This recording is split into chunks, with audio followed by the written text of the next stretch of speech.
I have mentioned before that there are many traps someone can fall into when they die and think that they're leaving the simulation.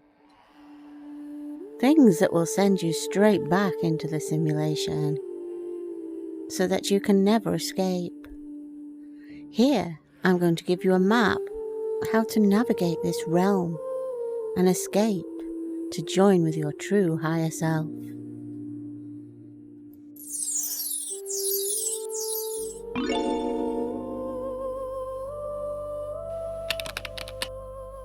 The transitional realm. Upon physical death, consciousness enters what Tibetan Buddhism calls the bardo, Christianity vaguely calls purgatory, and modern research labels the transitional state. Here, consciousness exists without physical form.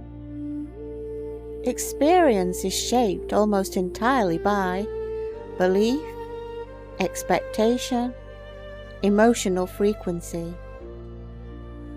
Within moments, approximately 95% of souls perceive a familiar phenomenon, a tunnel of light. It appears safe, loving, like home. Often figures appear, deceased relatives, religious icons, beings identifying themselves as angels or guides. The emotional environment is overwhelming. Peace, unconditional love, acceptance. According to this framework, none of this is accidental. The tunnel is described as an electromagnetic capture mechanism. The beings as adaptive projections. The emotions as frequency modulation, designed to lower discernment. It works precisely because it aligns with cultural expectation. But when someone does the great work and recognizes these traps, they might well fall for one of the other traps of the demiurge. The system adapts to confuse. The secondary traps. Trap 1. The alternative light. After refusing the primary tunnel, another light often appears.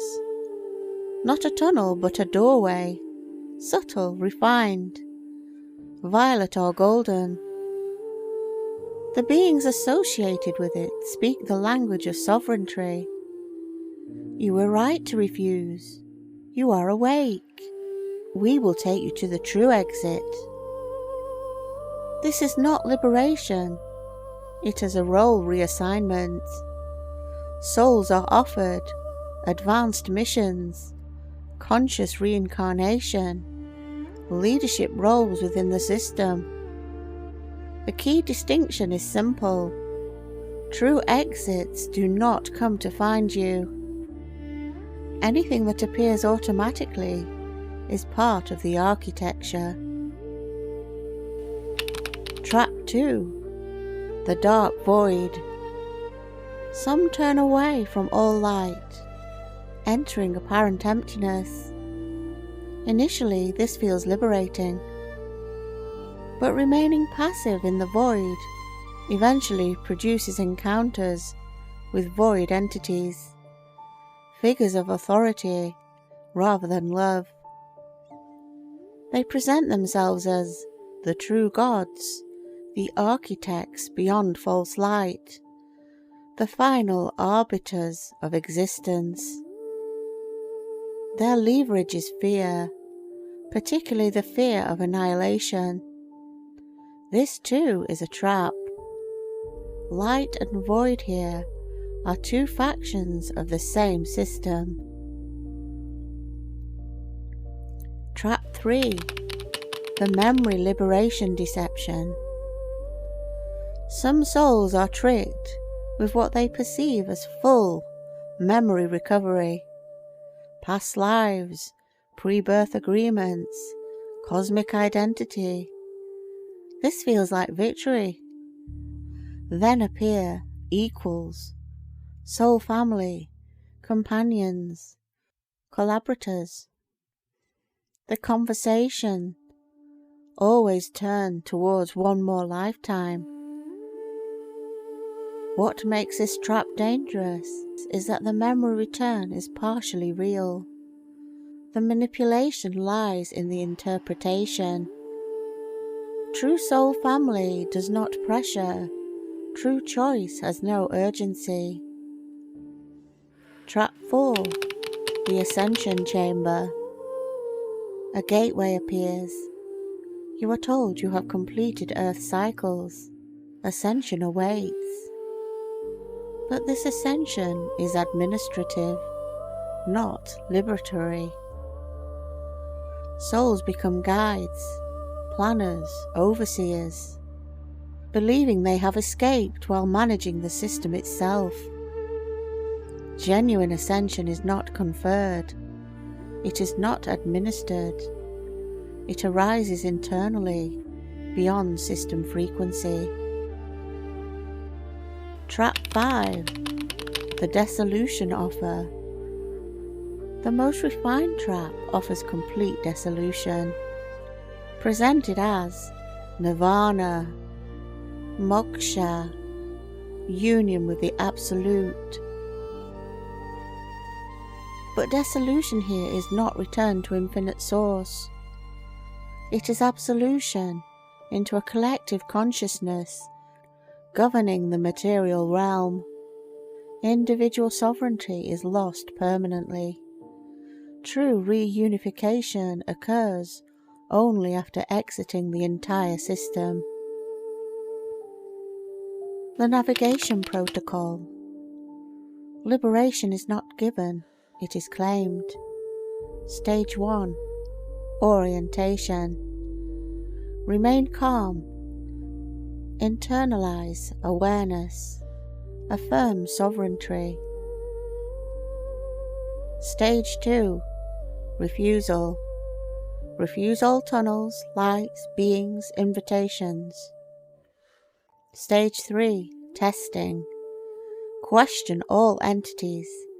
Demand truth without offense. Stage 4.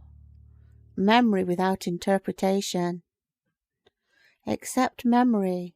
Reject imposed meaning. Stage 5. Heart-based navigation. Shift awareness to unconditional love and gratitude. This frequency cannot be replicated. Stage 6. Perceiving the true exit. It does not look impressive, it just feels right. Stage 7. Authority. Move forward without negotiation. Barriers dissolve through certainty. Stage 8. The final test. Images of suffering are shown to you. Appeals to guilt. You are told you must go back to help others. Respond with clarity. My liberation serves all liberation. Stage 9. Confirmation. Reality changes fundamentally. Freedom is unmistakable. Those who reject the tunnel without understanding the secondary architecture are caught again. Those who understand the full system and navigate with sovereignty and heart-based clarity exit permanently. You now have the map. What you do with it when the moment comes will be your choice. I hope this has been useful to you and will serve as a good guide for you when your moment does come. Thanks for watching, and if you haven't already, please subscribe. Bye for now.